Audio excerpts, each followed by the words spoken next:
Welcome back, brand new spoiler review here on Knox Talks Movies. Today we're talking episode 8 of Andor on Disney Plus. We're now past the halfway point of the show, 5 more episodes to go.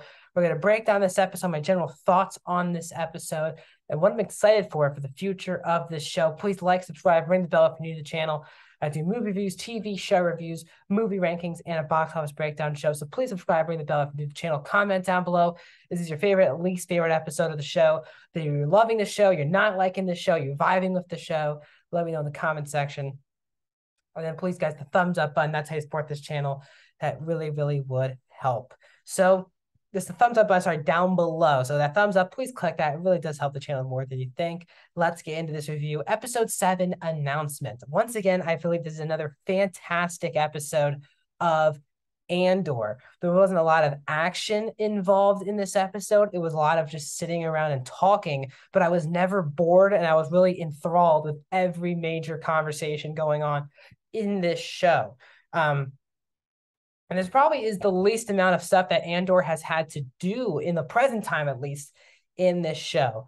So there's a lot to talk about. Let's start out with Sealer Karn, who's played by Kyle Soller. He finally gets his job that his uncle kind of gave him this episode, and he clearly is trying, in my opinion, to find a way back in to find Cassian. And I do feel like that Cyril's character feels like the overall top, I guess, villain for Cassian in this series. I think that's what it will turn out to be. Because even when the thing happens on Aldhani, he quickly thinks that Cassian was involved. Which is so funny because he's really the only person who thinks Cassian was involved, because even Cassian's stepmom never thinks that Cassian could have been the one who scored that job and was a part of the rebellion. And I think there's a lot of just great stuff in this episode. We'll get to that conversation between Fiona Shaw's character and Andor. But there was just so much good stuff going on this episode as well. So as I said, Cyril does that.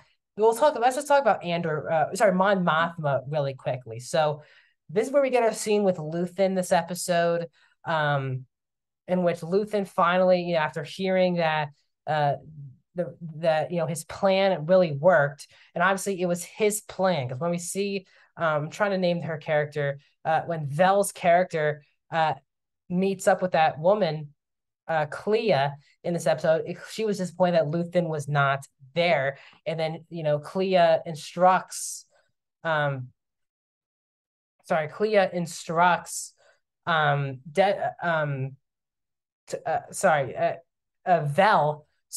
with the character names, with Vel to kill Cassian.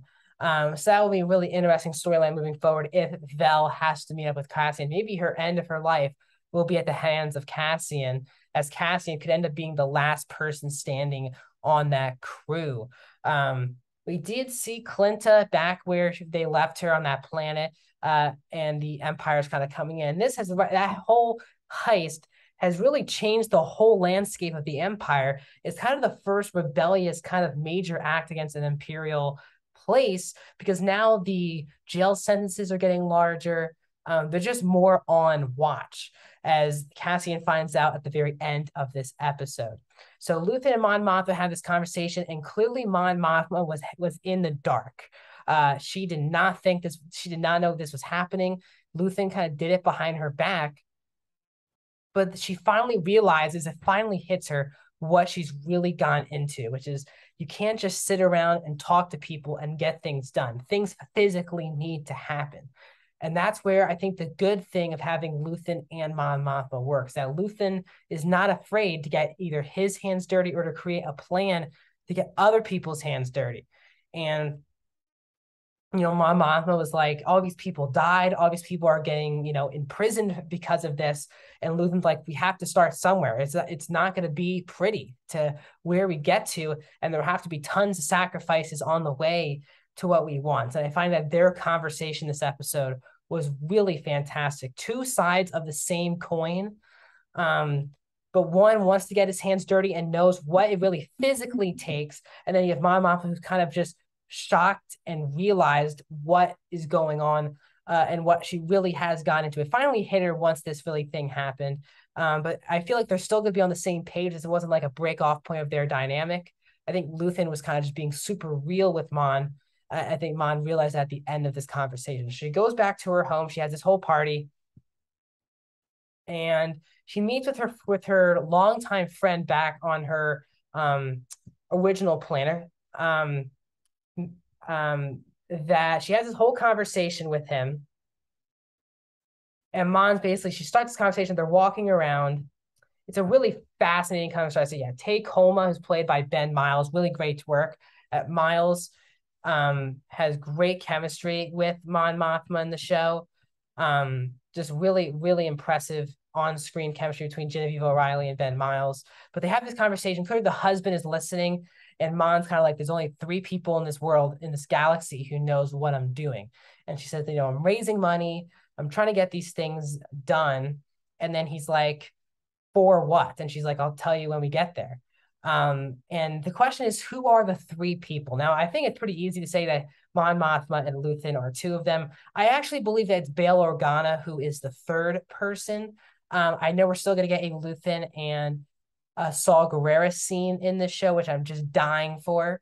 But I feel like it's going to be Bail Organa who is the other person. Who knows? We know how their dynamic is very personal, even in Rogue One. So I do feel like that is the 3rd person. But clearly someone's going to turn her back. Someone's going to turn over Mon Mothma at some point to make her a full-fledged rebel, which is either, I think it's either going to be the husband, or even I think the daughter easily could be the person who turns her over, which would be a lot. But I just love this backstory in Mon Mothma, who she was before she became a full-fledged rebel, and her learning from actually Palpatine and really understanding the politics and the smartness of the politics of Palpatine. Doesn't matter if you agree with him or not, he did the right thing to put himself in power. Now everyone's kind of taking their lessons from that, and her talking about him in kind of a positive light just for Palpatine in politics, I find really fascinating. So we'll see what happens with her next. Let's really now focus on Cassian. So this episode, Cassian goes back home. And he goes to, obviously, Fiona Shaw's house, and he's like, let's get out of here. Like, it's not safe here. We're out of here. So, but, her Fiona Shaw's character was kind of like, no. I mean, sorry, her name is, Marva. Marva was kind of like, no. Marva was inspired by Cassian's heist, and she doesn't even know Cassian was involved. And she said, I'm so tired of sitting around and waiting for myself to die. I finally have something I can fight for. And the fact that Cassian was involved in that, I found was really emotionally satisfying, that while Cassian did not tell her and she does not know, the fact that Cassian was involved in really inspiring her, I found really, really touching. But they have this great heart-to-heart. They're like, we'll talk about it the next morning. And then Cassian, and then, the droid is like, we're not going anywhere. Marva explains why, and they have this great scene, and then Cassian's like, I'm not going to stop thinking about you. And she's like, that's just love. You're always going to think about, who you love, and there's nothing we can do about it. I thought that scene was really, really emotional between a mother and a son. And I found it really relatable, and I feel like it's one of the stronger scenes of the entire show. It was definitely the most emotional I've been at this entire show so far. And I think it was really well acted by both Diego Luna and Fiona Shaw, just top tier acting. Then we go back to Blix, who's played by Adriana Arjona.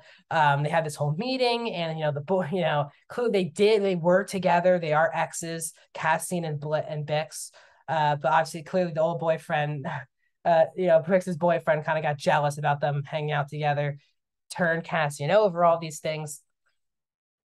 And then Cassian does move off planet. We get this whole scene, though, as he's running away from stormtroopers, that we find out how his stepdad died.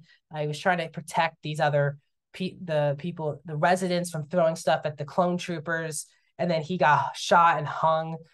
Really brutal scene as well. So then we get Cassian moving off to this new planet, really different planet, different type of music, which I loved. I just keep loving the world building the show is providing. And Cassian just walking away. The stormtrooper, who's actually voiced by Sam Witwer, brings in a K2 unit. You're like, is this where we're gonna get the K2SO? I thought they confirmed. I was like thinking to myself, I thought they confirmed season 2 for K2, but it was just a regular K droid. And Cassian has a crime that he was just walking around, and he got a crime from the troopers. And that crime, like before the Aldani heist, was like 6 months, I think they said, and now it's 6 years based on that heist. So that's where we ended the episode. Another huge, my second favorite part of the episode by far was the scene with Dedra, with the Imperial, the ISB. Really great scene where finally Lieutenant Supervisor Blevin calls her out, says like you use all these documents, and she's like, what are the rebels are not used to going through this operationally or practically. They can do whatever they want, and we can't just play by our rules. We also have to do other things. And the corporal was like really impressed by that. It was a really great scene, and Dedra's becoming one of the best characters on the show. So overall, there's just so many good storylines going on. You have Cassian's story, Dedra's storyline going on, Cyril's storyline going on, Vel's storyline going on, Mon Mothma, Luthen. There's just so many different things, but they all fit together. And I think this episode, I think some people could find boring because there's not a lot of action at all in this episode. It's a lot of standing around and talking, but they were just such great scenes because you care about the characters, and the dialogue from Tony Gilroy is so good. So that's my thoughts on episode 7 of Andor. I'll be back every single Wednesday, bringing you guys spoiler reviews. Sorry, this one came late. Tomorrow, I'll have a review of Black Adam, as well as a spoiler review coming on Monday, as well as a box office breakdown. So box office breakdown show on Monday, as well as a Black Adam spoiler review on Monday. And then more reviews are coming down the line. So guys, subscribe, ring the bell. I'll see you guys.